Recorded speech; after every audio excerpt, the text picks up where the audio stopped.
We're here for our annual meeting with Ira, who is becoming more and more precious to us, and also becoming much more seen on the internet. He's developing a lot of new ideas, and today we're going to be privileged to hear him talk about non-duality, science, and spirituality. So let's begin this with, in India they have a syllable, it's called Om. It's a famous thing, and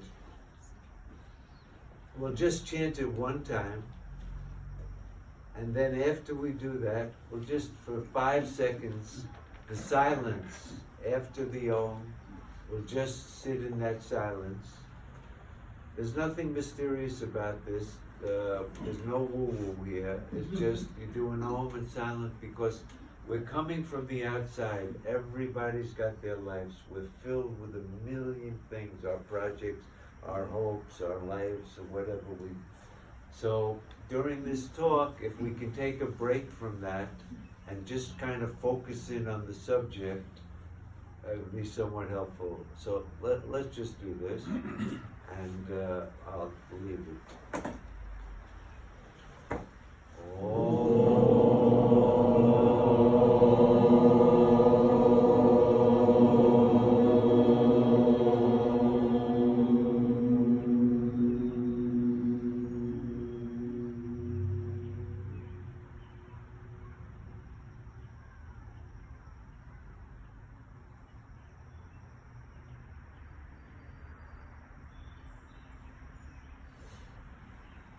Okay. So tonight I'm going to talk on 3 subjects.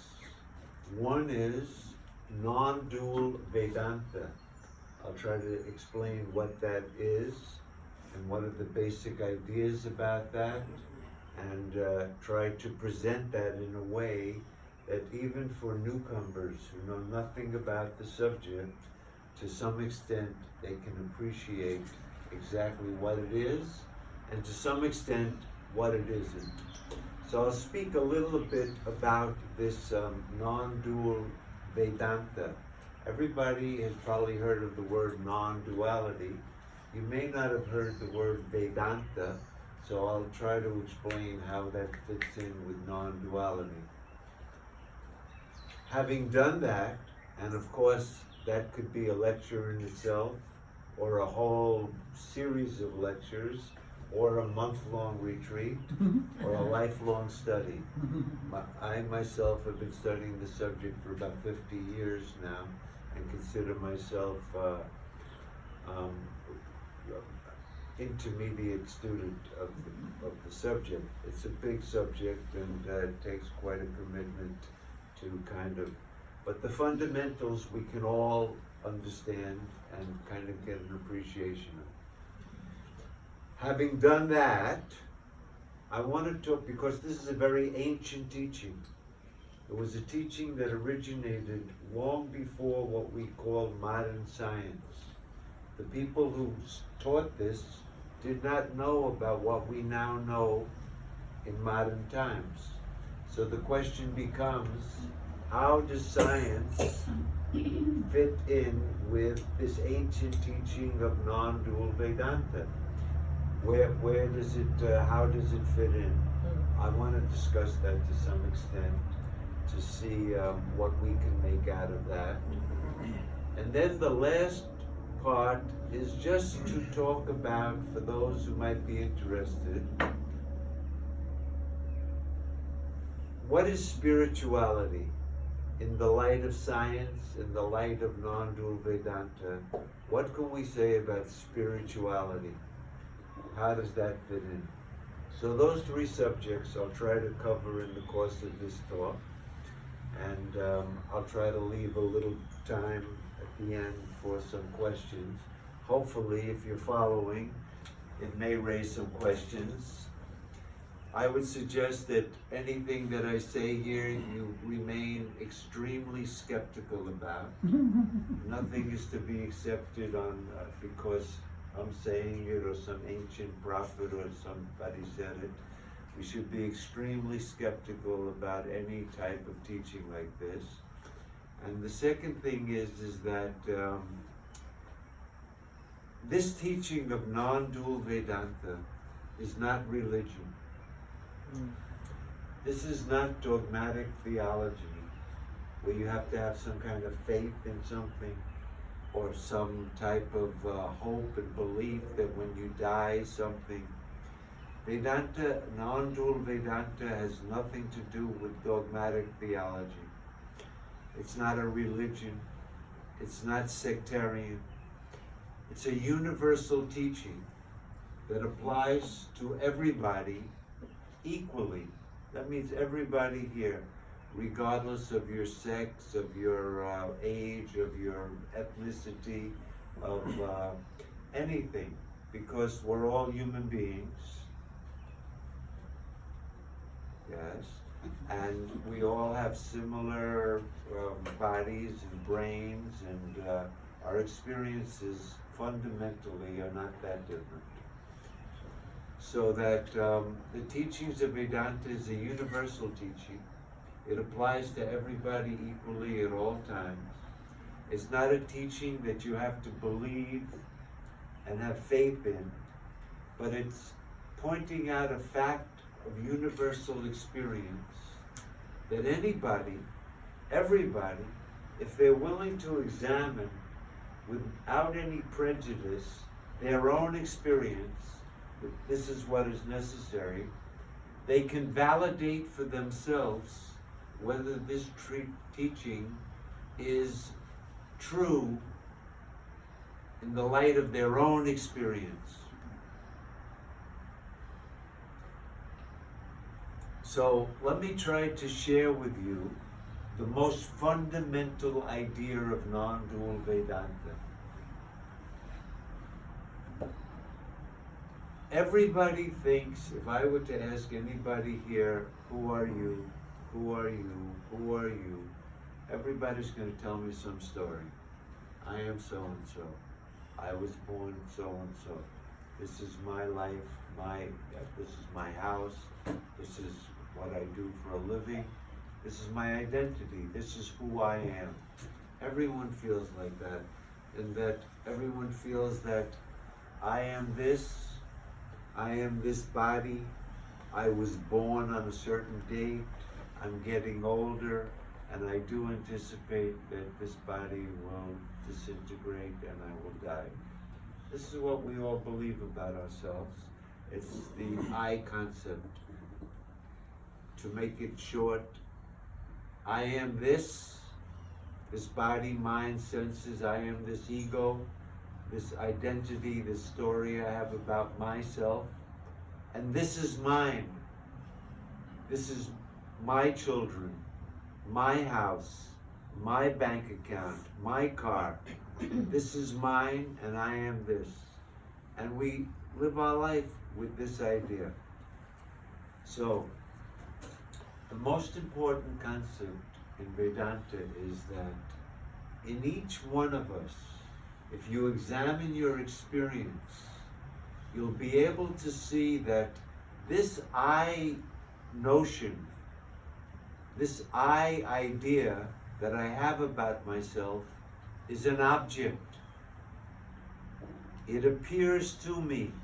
I am fat, I am thin, I am happy, I am sad. That I notion is constantly changing, and it's an object that's known to me. So the question becomes, if that story, I am so-and-so, is an object to me, who's the me? To whom does that idea appear? To whom does every idea appear? It appears to me. Who is that me?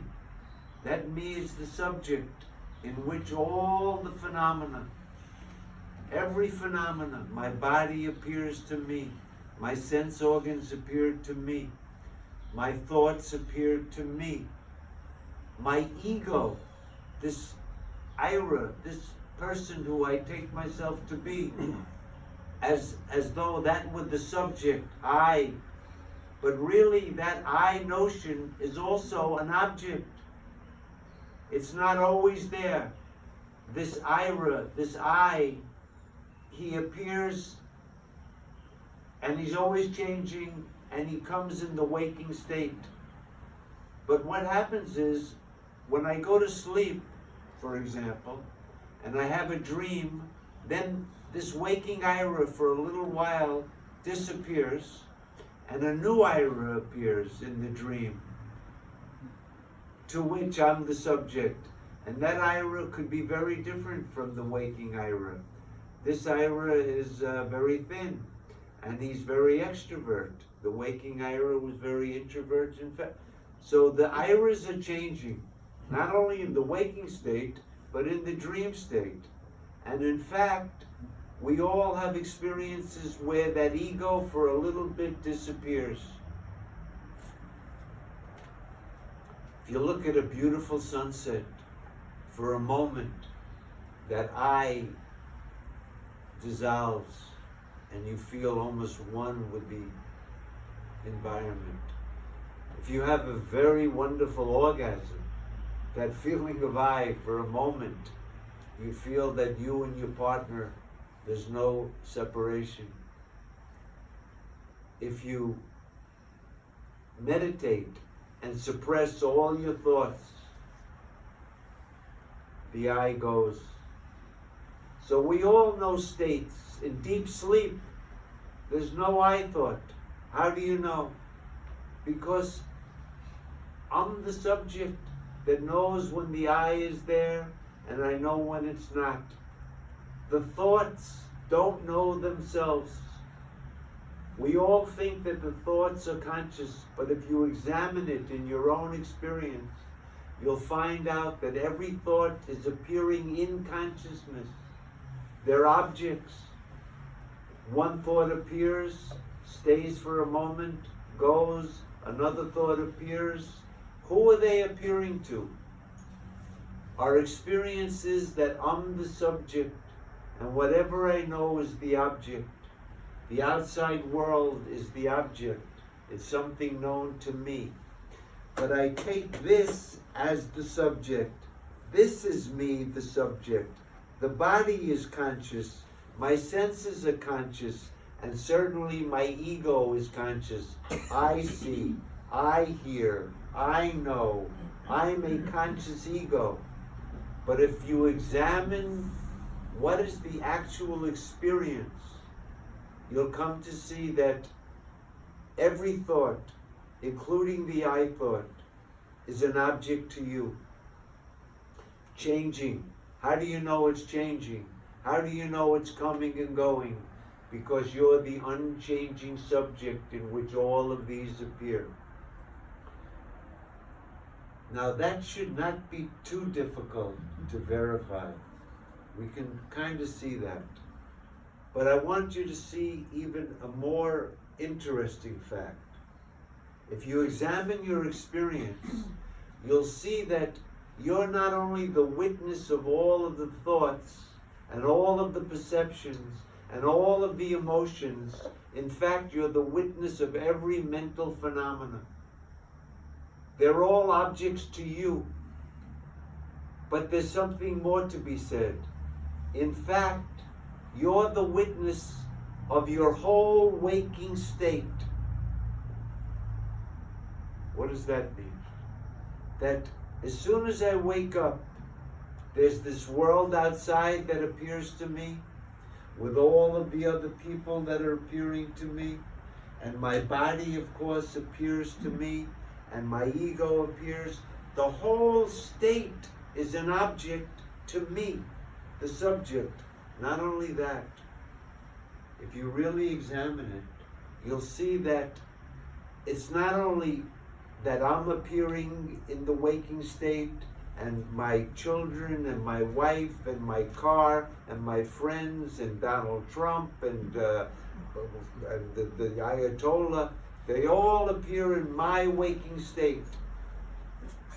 That the whole world is appearing in the state, and that state is an object to me.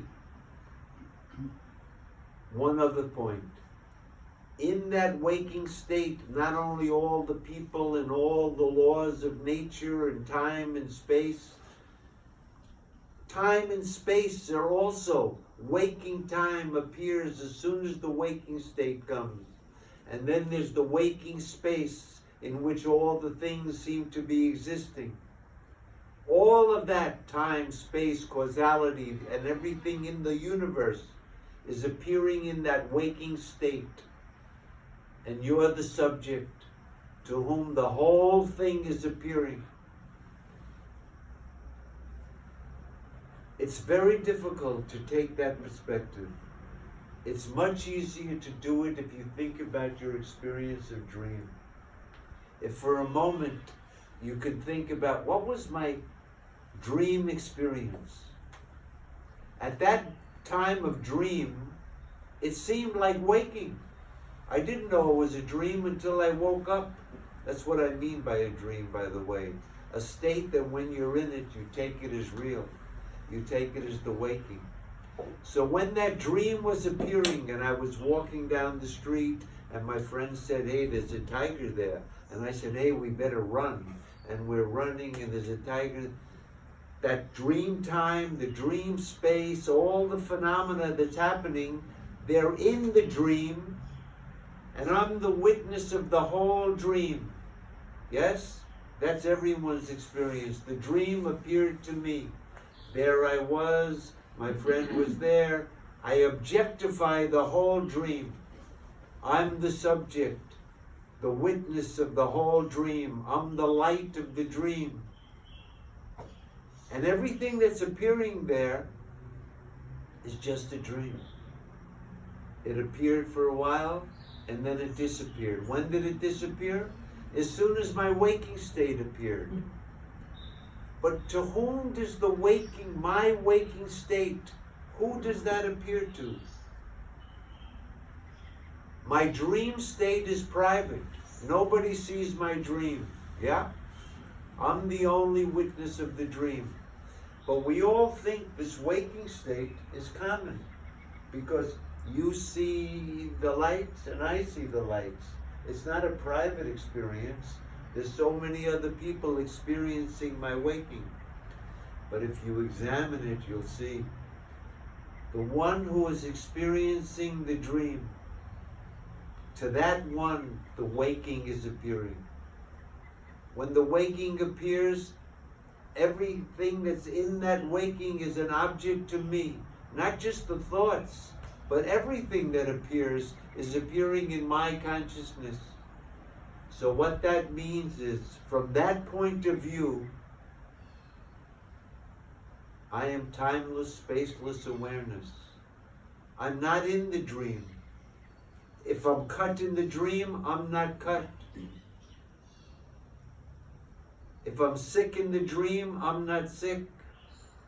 Because they're all appearances to me, and my nature is ever the same, ever pure, ever free, ever awake.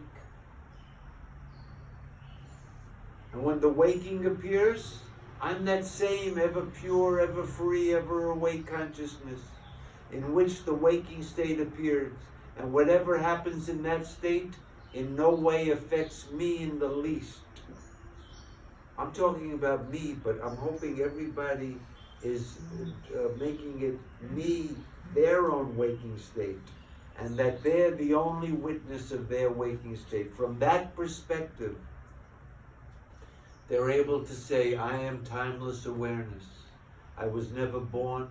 I never get old. I don't get sick. I have no desires. I can't get any diseases. Nothing can hurt me. I'm not afraid of anything. I am fearless. I am the one unchanging reality. Things can appear and disappear. It doesn't affect me. Whatever appears can't exist without me. Can the dream appear without me? I have to be there, or there's no dream appearance. Can the waking appear without me? I have to be there, or there's no waking. But what happens if there's no waking appearing and no dream appearing? what happens to me? We usually call that deep sleep, by the way. There was no waking, no dream. I didn't know anything. I, that witnessing consciousness, didn't know anything. How do you know you didn't know anything? Because I'm the witness that validates the fact nothing was appearing. It's just like even in the waking, between two thoughts, one thought appears, then another thought appears. In between these two thoughts, how did you know that thought is gone and this thought is now appearing? The thoughts don't know when they're appearing and disappearing, because when they've disappeared, they can't know that they've disappeared. They have to be established as disappeared on the basis of another principle, and that's your true self. That's called the inner self in Vedanta. The true inner self is not the ego, but the witness of not only the ego, but of everything that appears, including the whole waking state. From that point of view, you are the one unchanging reality. You are all that really exists. You are the non-dual reality. Because whatever appears has no existence. It's just like a dream. It's an appearance. An appearance means that which seems to exist, but in truth doesn't exist at any time. That's the nature of a dream. When we wake up, we say, oh, there was no tiger there. It was just a dream. In the dream, the tiger was real. Why? I could see it. My friend saw it. If it bit me, the blood would come out of my hand. It was all real in the dream. Here also, in the waking state, you people are real. I see you. You see me. Other people see you. You have causal efficacy. The laws of nature are it's all real, as long as the waking state is here. But the whole waking state is an object to me. If you can take that perspective, and only from that perspective, you also can say, I am birthless, timeless awareness. I am, in Sanskrit is called Sat-Chit-Ananda. I am the existence beyond time and space, Sat. I am the consciousness in which no object has to appear, pure consciousness bereft of all objects, and I am bliss. My nature is bliss, the bliss of no second thing, when nothing can hurt me, perfect peace. Perfect state of desirelessness is my eternal nature. What do I have to do to become that? Anything? No. That's who I am. That's who I've always been. From that perspective, I am that. I didn't become that. I don't have to stand on my head to become that. I don't have to raise my chakras out of the top of my head to become that. I don't have to do anything to become that. I am that. So why is it that we don't recognize that? And we all identify with this I that says, I am this body. This thought, I am this body. As soon as I say, I am this body, do you know what happens? You become immortal. You were born, because this body was born. You're going to get sick. You're going to have pain in the side. There'll be migraine headaches. The whole rigmarole happens because we take this object to be the subject. It's not until somebody says, hey, examine the fact of the matter. See, is it an object or is it really the subject?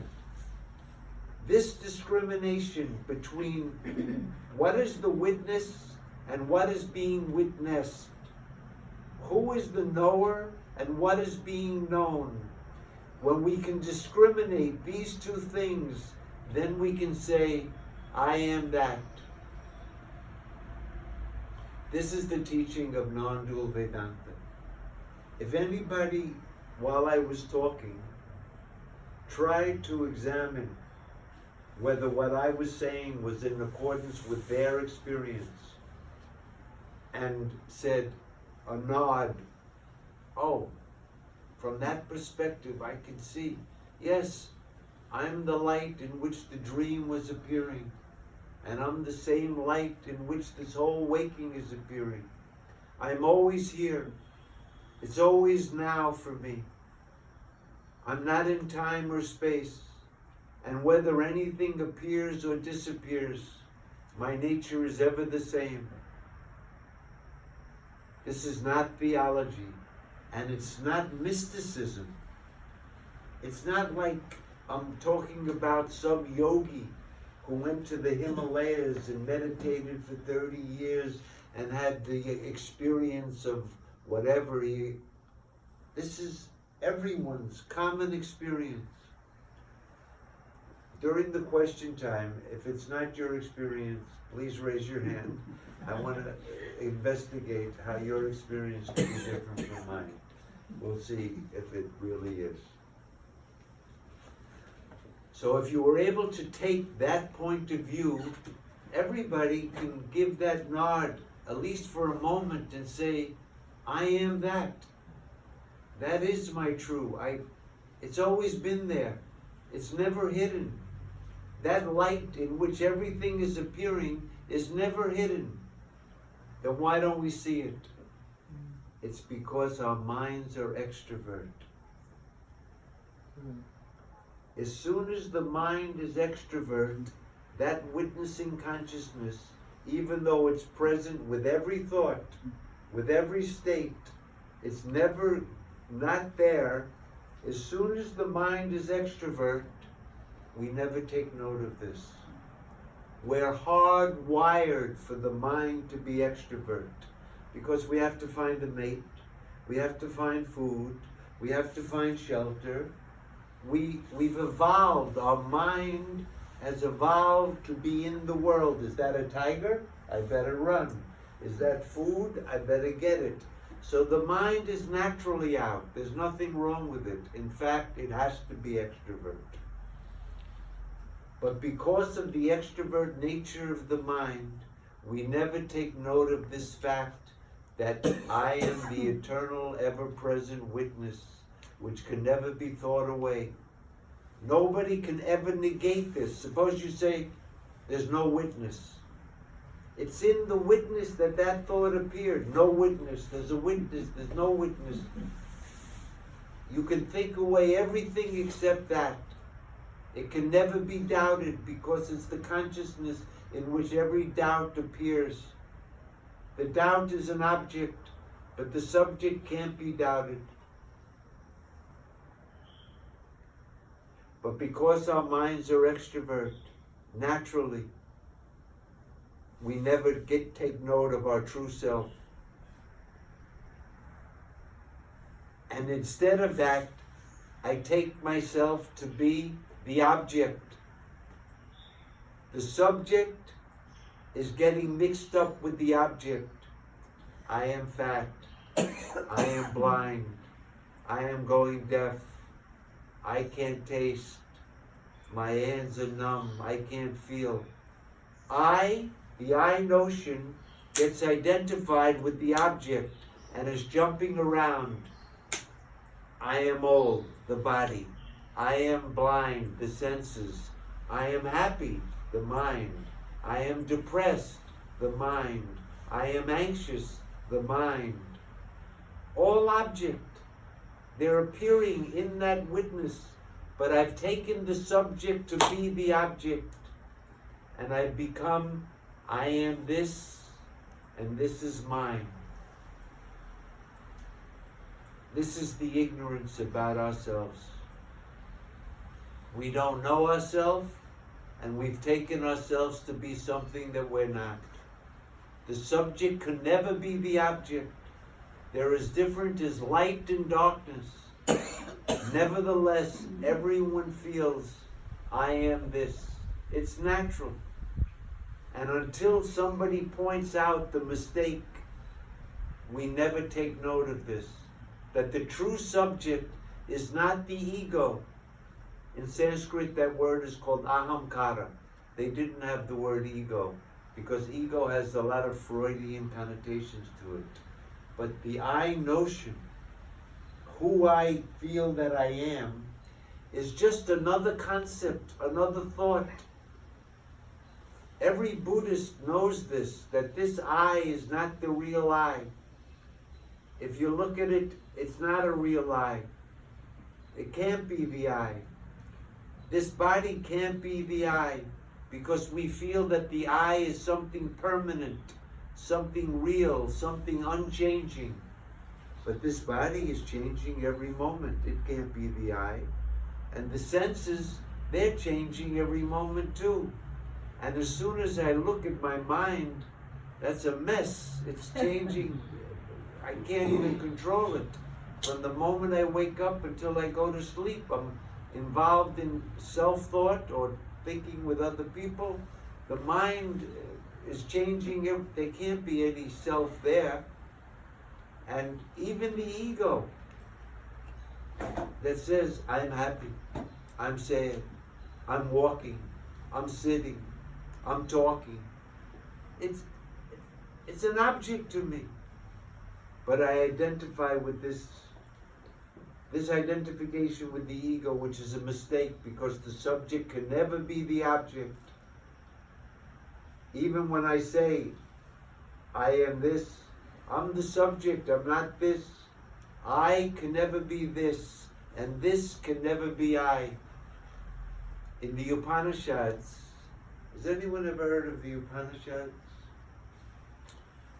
The Upanishads are the oldest philosophical texts found in India. They date, the oldest ones, before the Buddha, before Jainism, Mahavira, before any other philosophy in India. The most ancient philosophy is the Upanishads. And in there are certain things. I'll quote you some very famous verses. These people knew nothing about science. We don't even know who the authors of the Upanishads are. They call them the rishis. Ever hear the name rishis? The sages. We don't even know their names, who composed these things. But here's some of the things they said. The knower of knowing can't be known. The seer of seeing can't be seen. The hearer of hearing can't be heard. Another saying, that which can't be known by the mind, but that by which the mind itself is said to be known. Know that to be the self, and not what they meditate on as this. Whatever the mind thinks of is not it. You can't conceive of it, because every thought, is it big? Is it red? Is it yellow? Is it far? Is it near? Whatever you think of is not it. The mind can't know it, but that by which the mind itself is known. There's another saying that goes like this, another Upanishad. Where there is duality, as it were, in the waking or dream, then one sees another, one hears another, one knows another. But when to that wise person all has become the self alone, what will he see, and with what? What will he hear, and with what? What will he know? Because he has no mind. He is that consciousness that's the only reality. When you realize that, all duality ceases. Duality was just an appearance in consciousness. It never had any true existence. I am the only thing that exists. So I never saw anything, I never knew anything. This is the highest teaching, in which there's no teaching, there's no teacher, and there's no student. There's no Vedanta, there's no Upanishads, there's nobody who has to know this, there's nobody who ever knew this, because there's just one reality and truth, and you are that. In Sanskrit, that's called Tat Tvam Asi. You, who you really are, that inner witness, is that non-dual reality. And everybody, even though our minds are naturally extrovert, every one of us, if we have the capacity, and hopefully tonight, even for a moment, if you have the capacity to introvert that mind and turn it back, you can intuit this truth for yourself directly. You can see the truth of it right here, right now. You don't have to go to the Himalayas. You don't have to practice pranayama. The moment you turn that mind in and examine for yourself, introspect, inspect, look. If you look within and try to discover what is the object and who is the subject, what is coming and going and what never changes, what is appearing and disappearing and what is always there.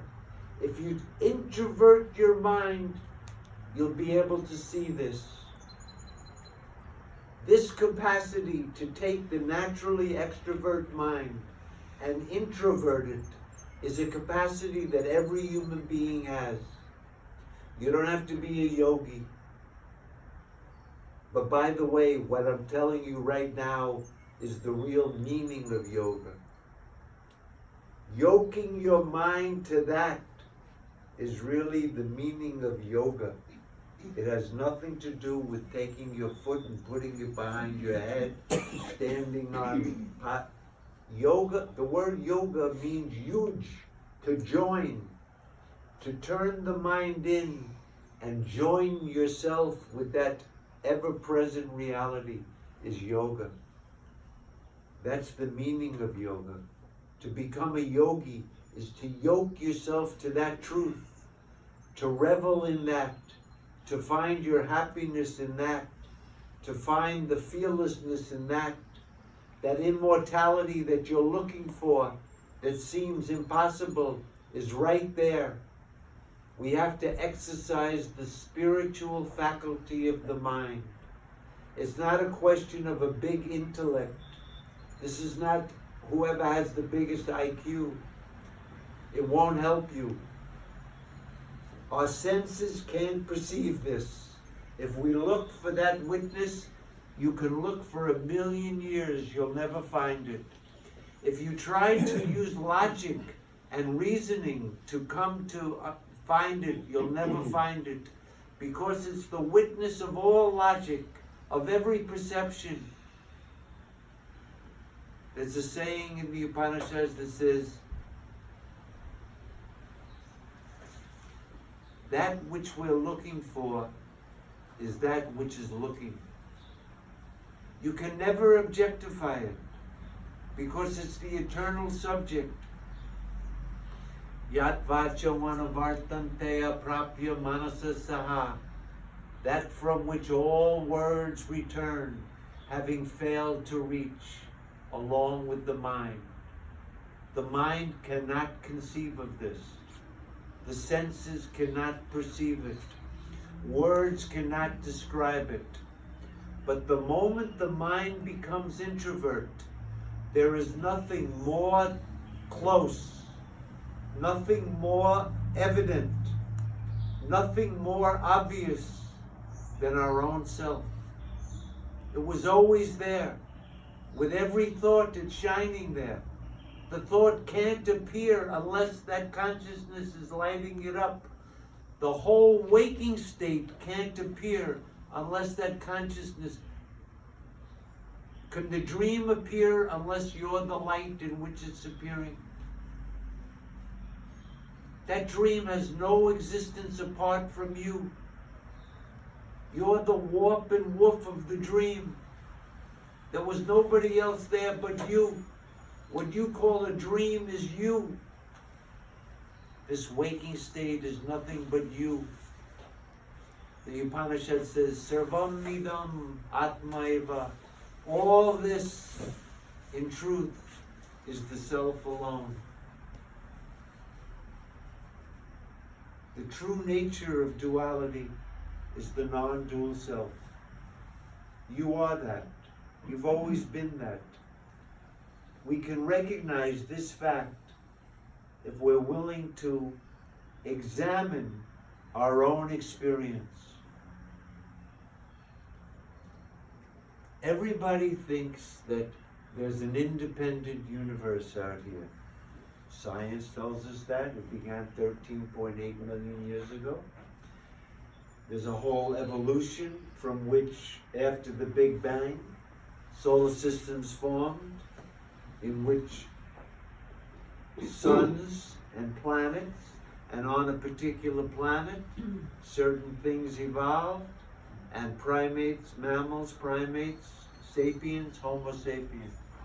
And this is the universe. And I'm here, a tiny little speck on an insignificant planet in billions of galaxies. And this is my position in the universe. When I go, of course that universe will continue without me. I'm here for a blink of an eye. And nothing that happens in my silly little life will affect that infinite universe. I'm a meaningless bubble that came up to the surface and popped. This is a situation. And there's good reason to believe that that's the truth, because there's a lot of scientific evidence for it. However, if you look at it from the point of view of your subjective experience, because this science is the science of your own experience, you'll come to see that not only is the ego an object, but the whole waking state exists in you, and that the world is in the state. The state is not in the world. The dream world exists in the dream state. As soon as the dream appears, there's the dream world. Nobody believes that when the dream ends, the dream world continues somewhere. The dream world came with the dream. It's concomitant with the dream. It has no existence apart from the dream. And as soon as the dream goes, that world that was appearing in the dream goes with it. My waking state appears, and in that state, my waking world appears. That waking world has no existence apart from that waking state. It's concomitant with it. As soon as the waking state goes, what happens to the waking world? We all believe it continues independent of my waking state. Because as soon as I wake up, my same house is still there. It must have been independent of my state. But when do you say that? As soon as you wake up. Not when you're dreaming. Not when you're in deep sleep. The waking world comes with the waking state, just like the dream world comes with the dream state. The states cancel each other in your experience. As soon as the dream appears, the waking is gone, and the world that was appearing in it is gone. You don't feel in the dream that I came from the waking state. The waking ego is stuck in the waking state. The dream ego is stuck in the dream state. And the witness of both of these egos is the self of Vedanta. Not only is it the witness of the appearance of the ego of the waking, and when the dream comes, that ego is gone, and now a new ego appears, and it's seeing a dream world. It doesn't know it's a dream world. We only call it a dream from the waking point of view. But during the dream, you know what that state is called? Waking. It's only when you wake up, you say, oh, it was only a dream. Well, this waking state, when you wake up, you're going to see it's only a dream. Because they're equal. They both come and go. They're objects. They appear to me. Reality that's beyond time and space. You have to intuit this fact in your own experience. It's not a magical, mystical thing. It's always present. It's something that you have to recognize. It's not an imagination like God up in heaven with a long beard. It's a fact that has to be discovered. It's a fact of everyone's common, universal experience right here and now. We can recognize this. That's why it's not religion. And it's not some kind of mysticism where I have to get some magical, mystical new state that I haven't already had. Because the reason I talk about waking, dream, and deep sleep is because we all feel that we know those states. So we accept, okay, there's waking, dream, and sleep. But if you examine it closely, you'll see that waking, what I call waking, is a dream. So there's no waking and dream. There's just dream. And what is dream? Dream is where duality appears, but in truth, there was no duality there at all. So if in dream there's no duality, it's the same as sleep. So waking is dream. Dream is sleep. But without waking and dream, what's the meaning of sleep? Sleep is the self. Timeless awareness. From the waking, you called it sleep. But from the point of view of sleep, how long did you sleep? In the waking, you say, oh, I slept about 7 hours. Very good, I didn't know anything. But in sleep, how long did you sleep? There's no time. You can't even say eternally. That sounds like a long time.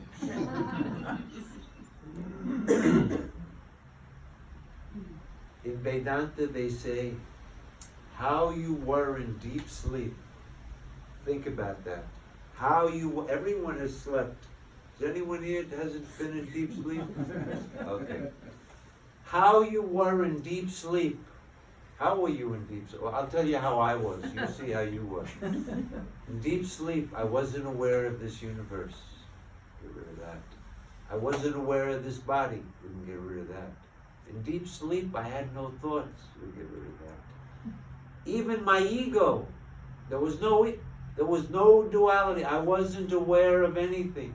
So what you're doing is you're negating every phenomenal manifestation. And when you negate every objective phenomena, you know what you wind up with? The one thing that can't be negated. That consciousness. That is deep sleep. How you were in deep sleep is how you are right now. Because your nature never changes. Whether the waking appears, you are that eternal shining light. If a dream appears, you are that light. But somebody might say, you know, sir, that's all very interesting. You've examined waking, dream, and deep sleep, but you haven't examined all of the experiences that people have. So maybe you're not really determining truth, because there are other experiences that people have besides waking, dream, and deep sleep. Like what? Well, there's the psychedelic experience. How about the hypnotic experience? How about the experience of daydreaming? How about the experience of sleepwalking? How about the experience of coma? Some people are in a coma. That's not deep sleep. But how about when you faint? So, waking dream and deep sleep, you haven't taken the full spectrum of human experience. And the answer to that is this. The reason we talk about waking dream and deep sleep is because everyone's had it. Some people may not have had a coma. Some people may not have been hypnotized. Some people, I'm sorry to say, may not have had a psychedelic experience. But nevertheless, why is it sufficient to merely examine the common experience that we all have of waking dream and deep sleep? Because what we want to do is have a comprehensive view of every possible experience and then come to an impartial decision, not based on any bias towards one experience. Let's examine the totality of human experience and then deliver our judgment about the situation. So really, there's only two experiences. There's only two experiences. And tell me if this is not correct. Either I'm aware of something, or I'm not aware of anything. Is there a third experience that I could have? Somebody, if there's a third, I want to see you raised right now. We can do it. Either I'm aware of something. Well, let's see. In waking, am I aware of something? Yeah. In dream, am I aware of something? Yeah. In hypnotism, am I aware of something? Yeah. Daydreaming, am I aware of something? Yeah. How about a psychedelic experience? Yeah, I'm hallucinating like crazy. Okay, you're aware of something. So all of those experiences go into the category as I'm aware of something. And what's the other? In deep sleep, are you aware of anything? No. In coma, are you aware of anything? No. If it's a good coma. In faint, when you faint for a moment, I wasn't aware of anything. So really, the full examination of human experience can be encapsulated in I'm aware of something or I'm not aware, and that doesn't leave anything out. And here's the important point. If that is the full spectrum, the full examination, unbiased, I'm either aware of something or I'm not aware of anything. You can see on this examination, I'm aware when I'm aware of something, and here's the hard part. I'm aware when I'm not aware of anything. Most people say, when I'm not aware of anything, I'm unconscious. Sometimes I'm conscious, now, and then if you knock me out, if you hit me with a bat in the head, then I'm unconscious. I wasn't aware of anything. The question becomes, how do you know you weren't aware of anything? Because it was my experience. When I wake up, I say, I knew nothing. It's because I am the consciousness that validates it's an experience. What experience? That I'm not aware of anything. You can do it right now if you close your eyes and imagine a flower. If somehow you can take the flower away, now I'm not aware of anything. Oh yes I am, I'm aware of this black thing. There's a black screen there, right? Take that away. I'm not aware of anything. Did you stop being aware? Whether you're aware of something, you're aware, and you're aware when you're not aware of anything. You're not denying the awareness, you're denying the content of awareness. In deep sleep, nothing is appearing. How do you know? because I'm the witness in which no object is appearing. And in waking, in dream, things appear. In the waking, the real world appears. In dream, the unreal world appears. So waking and dream covers something real appears, dream unreal. There's only two types of appearances. Either what's appearing appears as real, or it appears as unreal. But whether it appears as real or unreal, I am the witnessing consciousness that's always there to validate that they're appearing or not. You haven't left out anything now. So waking, dream, and deep sleep is sufficient, because in waking, you're aware of the real. Why is the waking real? Because I can see it, touch it, smell it, feel it. It has causal efficacy, and other people see it.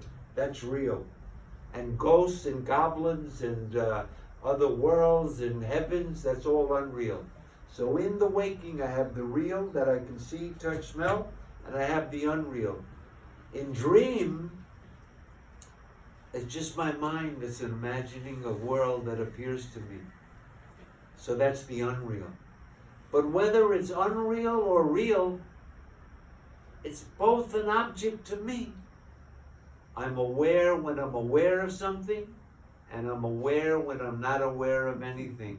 I am eternal awareness. I'm not in time. I'm not in space. I am the one reality. I'm the only thing that truly exists. I'm the only thing here. There's nothing else but me. What you call waking is me.